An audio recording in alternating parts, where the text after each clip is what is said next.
me, it's actually never touched the water. This is an Old Town Pack canoe, and the original owner bought it in 2014, but for personal circumstances was not able to use the boat. So I ended up acquiring it. This is the old Royal X material on this boat. Super tough. It's the same material as I have in my Mad River Freedom. This boat is 12 feet long, has a load capacity of recommended 350 pounds, but I think you could probably go above that, around 400 if you had to. I don't know why you'd need to go that high, but it's possible. This is the new boat, and I wanted to introduce you to it. She only weighs 33 pounds, which is remarkable. Really excited to have it. Some people in the reviews indicated that the seat was up too high. I do have some extensions available so I can lower that. In addition, the person who sold it to me threw this in. So you can just set this down in the bottom. You can move it forward or aft, depending on where you want your weight centered to be.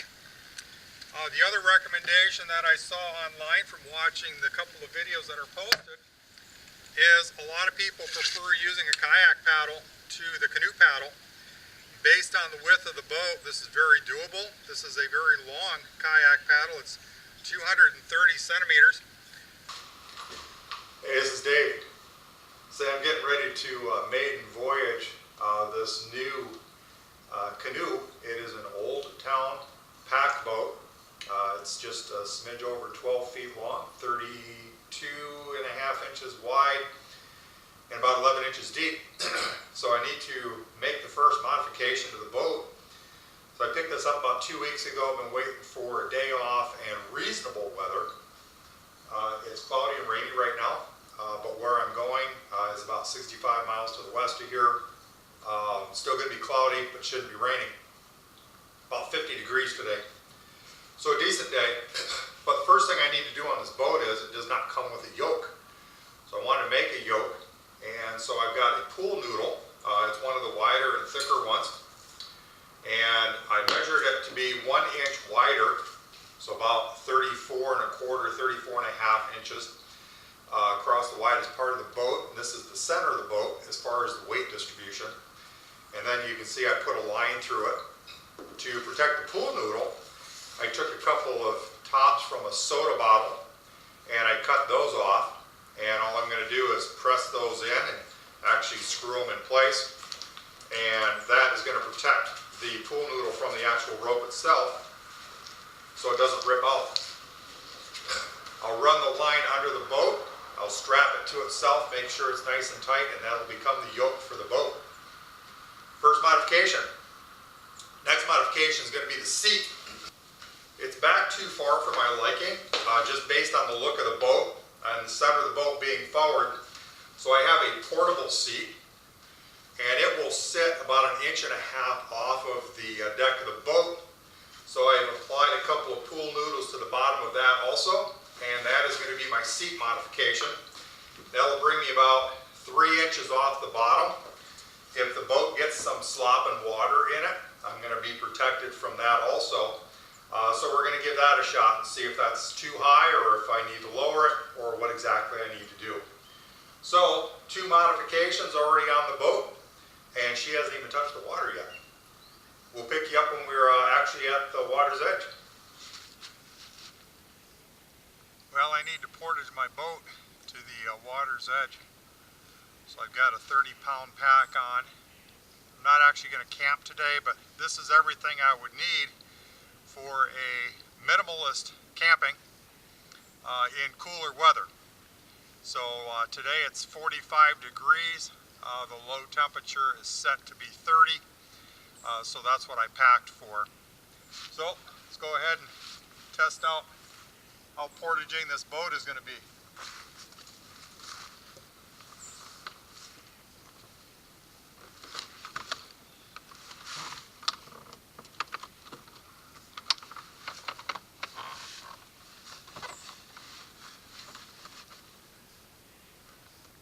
she sits just fine on the pack. So let's go ahead and walk a couple hundred yards with her and see how it works.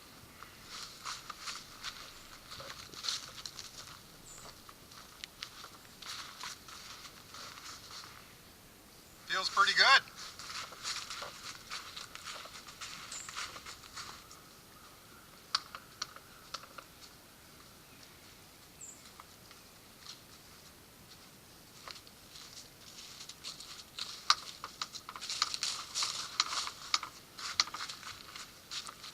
Now she's real stable on top here.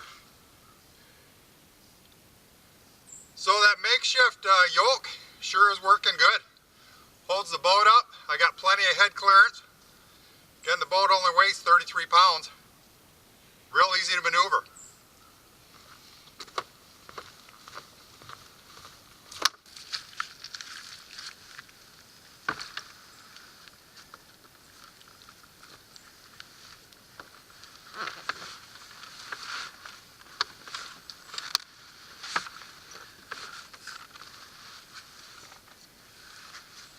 Well, I've got my main pack stacked in front of me here. It's actually working really good. Hadn't projected this, but I can put my foot up against it and brace to the front of the boat. I've got some real minor gear in the back, a couple of cutting tools, and a lunch bag.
You can tell she's very maneuverable, and I'm very happy to have this seat lowered to keep that center of gravity down. I'll check the film because I want to see what the back of the boat's looking like. It feels like it might be raised a bit. That's okay because she's operating really well. This will actually keep the bow of the boat a little bit lower, configured like this.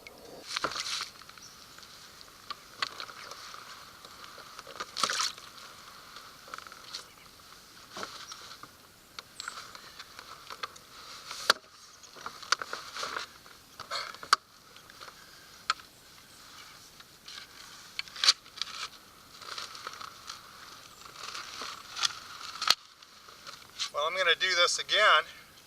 This is the second of the maiden voyage, and I'm going to use a kayak paddle this time, just to see how she operates.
amazingly quick for being a bit of a wider boat.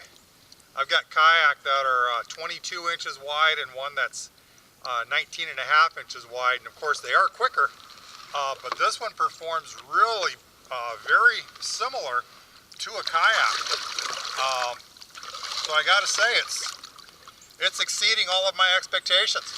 I like this boat.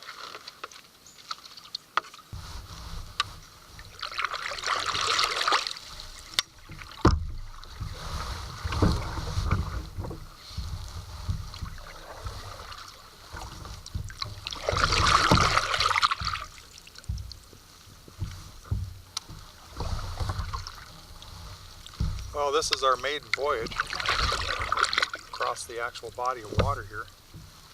This is a 169 acre lake. I believe it was created in the 1950s or 60s. It's spring fed primarily, so there were 2 springs in the area. Rickenbacker family settled in the area in the 1800s, and they used the springs for the water needed for tanning. And the family was into tanning for a number of years and apparently had quite a positive reputation about that. This is part of the National Forest, Hoosier National Forest.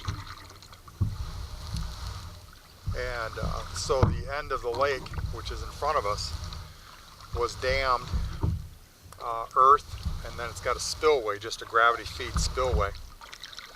And that maintains the level of water here, but otherwise it's spring fed, so it's filtered water. It's a very, very clean lake.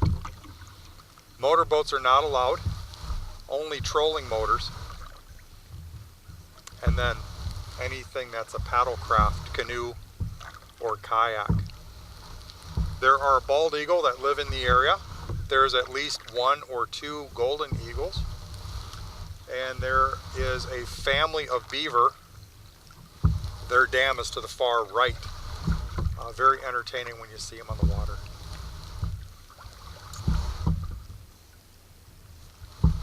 Beautiful day. A light mist in the air. It did rain a couple of hours ago, so everything is fresh and clean. We're just supposed to get this foggy misting for the balance of the day.